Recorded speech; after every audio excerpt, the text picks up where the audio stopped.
Bienvenidos a este nuevo canal, un canal para la narración de historias de fútbol, y en esta ocasión hablaremos de un club que para muchos es uno de los mejores de la historia. Hoy hablaremos del FC Barcelona. Comencemos.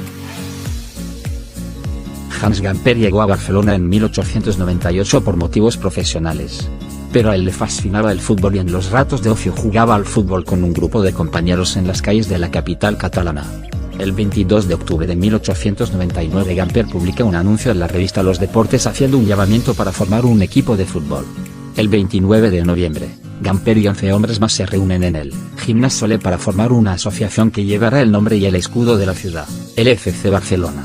El FC Barcelona utilizó el mismo escudo que Barcelona en una muestra de la voluntad que tenía de identificarse con la ciudad que la acogía y de fundirse. En 1910 la junta directiva, que quería que el club dispusiera de un símbolo propio, convoca un concurso para cambiar el distintivo de la entidad, y se adopta el formato que con más o menos variaciones ha llegado hasta nuestros días. En aquellos primeros momentos media camiseta era azul y la otra media, grana, con las mangas del color inverso y los pantalones blancos.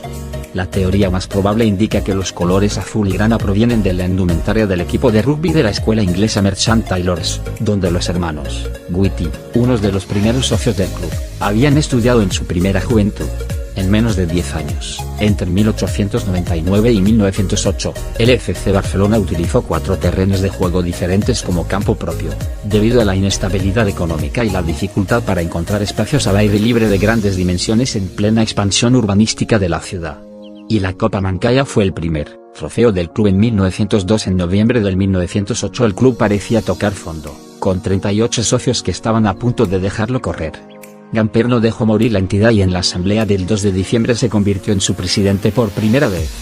Comenzaba una nueva etapa en la historia del club, que suponía la consolidación en el panorama futbolístico y social de la ciudad y del país. Es un proceso, en el que confluyeron varias circunstancias. En primer lugar, la consolidación como entidad, de acuerdo con un constante incremento del número de socios, la reforma de los estatutos y el primer terreno de juego importante del club. Paralelamente, una etapa de éxitos deportivos y los primeros jugadores reconocidos por la afición, en una fase en la que se divisa el profesionalismo del fútbol. El crecimiento social fue notable. De los 201 socios que había en 1909 se pasó a 2.973 en solo 10 años. Son unos años en los que el Barça puso unas sólidas bases para definir qué tipo de club de fútbol quería ser, más allá de los sueños de los amigos que lo habían fundado en 1899.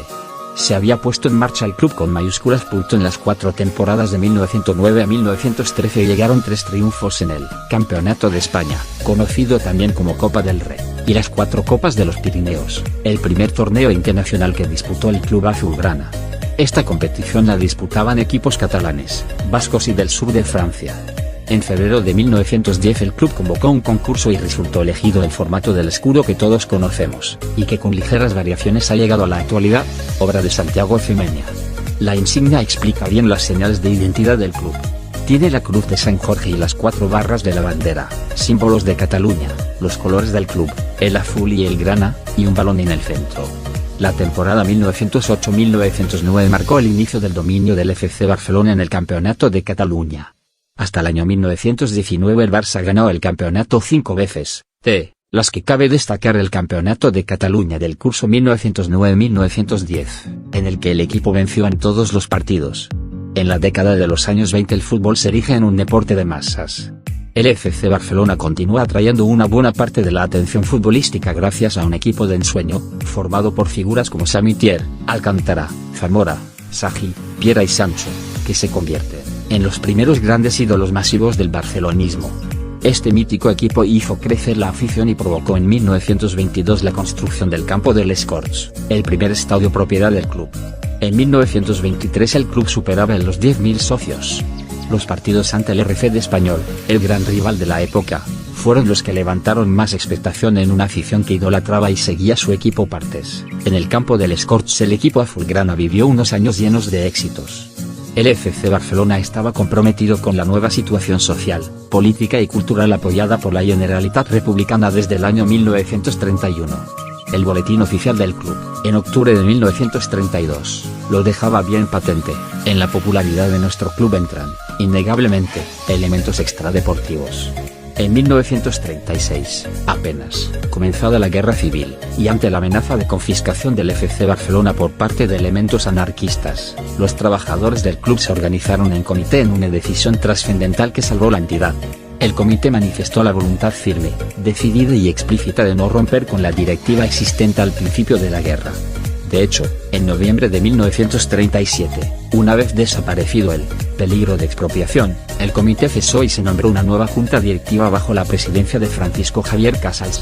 La década de los 30 estuvo marcada por una inestabilidad política y una crisis general que inevitablemente afectó al FC Barcelona. En estos 10 años se vivió la muerte del fundador, una república, la guerra civil y el asesinato del presidente Josep Sunyol.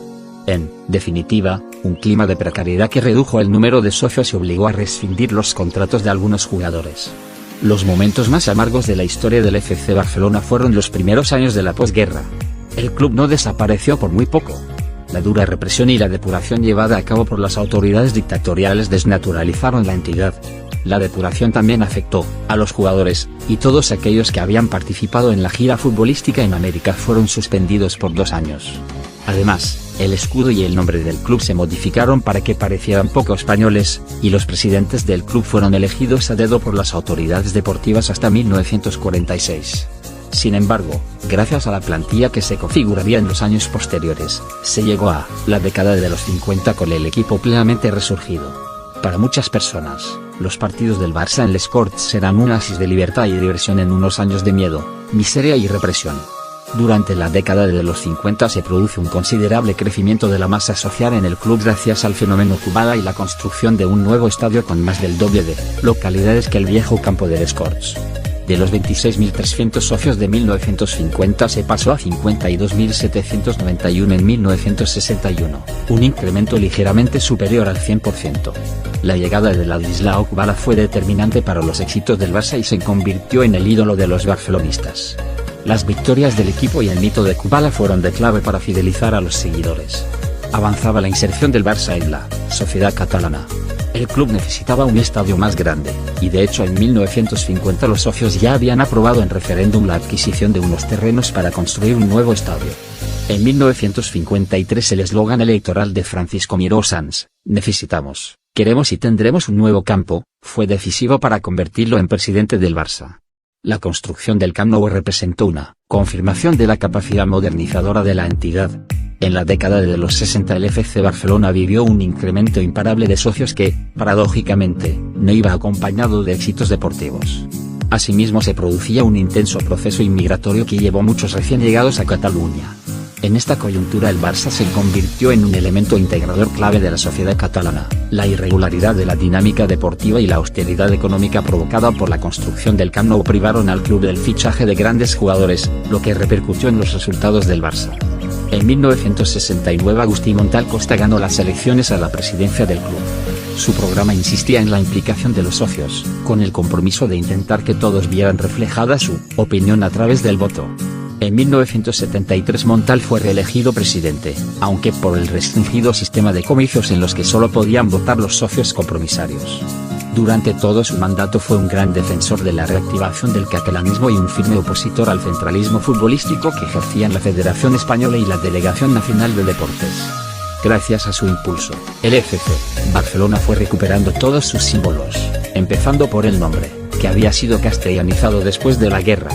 El estallido de corrupción del caso de los oriundos abrió la posibilidad de contratar jugadores extranjeros. El sueño azulgrana de fichar Joan Cruyff empezaba a ser posible. El 13 de agosto de 1973 Cruyff ya era azulgrana. Se convirtió en el líder de un equipo de talento, dirigido por Rinus Michels que devolvió la alegría en el Camp Nou. Cruyff escenificaba un juego inteligente y tenía una técnica soberbia. El holandés protagonizó momentos antológicos, como un gol mítico que marcó al Atlético de Madrid el 23 de diciembre de 1973 tras volar de una manera increíble para controlar en el aire un centro de Rixach y batir al portero Reina. La histórica victoria en Basilea en mayo del 1979, en la que el Barça conquistó por primera vez la Recopa de Europa, supuso el regreso del FC Barcelona a los primeros puestos de los grandes clubes mundiales. Era el primer gran triunfo de la era presidencial de Josep Lluís Núñez.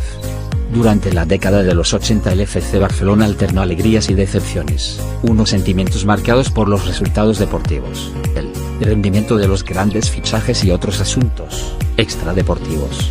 Fueron años de llegadas de futbolistas de sueño: Maradona, Schuster, Alessandro, Chini, Julio Alberto, Urruti, Marcos, etc.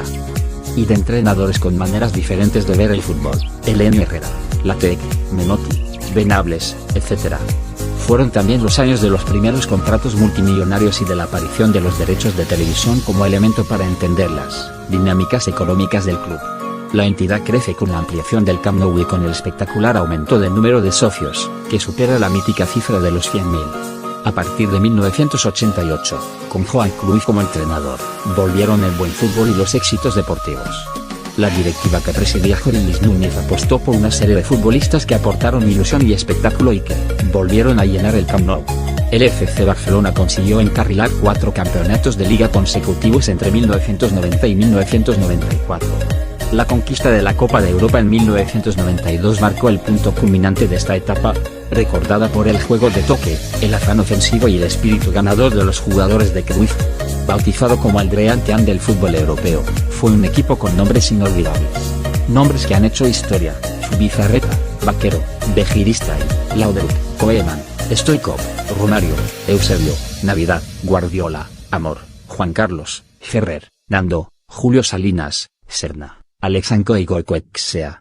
Todos, con el dúo Cruyff-Exach en el banquillo, hicieron desvanecer viejos fantasmas del pasado y lograron que el Barça se convirtiera en una referencia mundial. Son pocas las entidades que consiguen convertirse en centenarias, pocas las que consiguen esta constancia y continuidad. El centenario quería ser el punto de enlace entre un pasado glorioso y un futuro lleno de ilusiones. Los actos conmemorativos fueron un estallido de barcelonismo, un recorrido emotivo por la historia del club que se festejó durante todo el año. Participaron varias personalidades destacadas de la cultura catalana, y se implicaron entidades y medios de comunicación. El reconocido artista Antoni Tàpies hizo el cartel oficial del centenario, y se sumó así a la obra de otros artistas y escritores de prestigio internacional que han colaborado a agrandar el universo simbólico del FC Barcelona. La temporada 1998-99, coincidiendo con la celebración del centenario, se convirtió histórica también, por los éxitos deportivos. Las 4 secciones profesionales del club: fútbol, baloncesto, balonmano y hockey patines ganaron el título de liga. En 2003, con la elección de Joan Laporta como presidente, llegó una generación de dirigentes jóvenes y dinámicos que generaron un auténtico revulsivo en el club. La prioridad de su acción de gobierno era hacer posible un equipo deportivamente ganador que realimenta la dimensión social de la entidad. Con esta nueva etapa comienzan unos años espectaculares desde muchos puntos de vista: éxitos deportivos, incremento exponencial de la masa social, dimensión económica que sitúa el club a la élite mundial y apuesta solidaria de proporciones inéditas hasta entonces, materializada en el acuerdo de colaboración que el Barça firma con UNICEF en 2006 y que proyecta la imagen solidaria del Barça en todas partes y globaliza definitivamente más que un club. A partir de la temporada 2008-09, bajo la dirección de Josep Guardiola, el equipo tomó nuevas energías. Siguiendo el estilo que había iniciado Cruyff, Guardiola fue un firme defensor del modelo deportivo de la cantera y contó desde el comienzo con estos jóvenes jugadores para formar su equipo, que resultó el mejor de la historia del Barça. La triple nominación al FIFA Balón de Oro 2010 de Xavi, Iniesta y Messi, 3 jugadores formados en la Masia, supuso el reconocimiento internacional de este modelo deportivo que consiste en educar, formar y hacer subir a jugadores jóvenes en todas las categorías del club. Con este equipo se consolida un modelo de éxito que lleva al FC Barcelona a vivir los mejores años de su historia, con la consecución, entre otros títulos, de 2 ligas de campeones y 3 campeonatos de liga, así como el lanzado Mundial de Clubes, que culminaba en un año, el 2009, en el que el equipo ganó 6 títulos, un hito sin precedentes en la historia del fútbol mundial.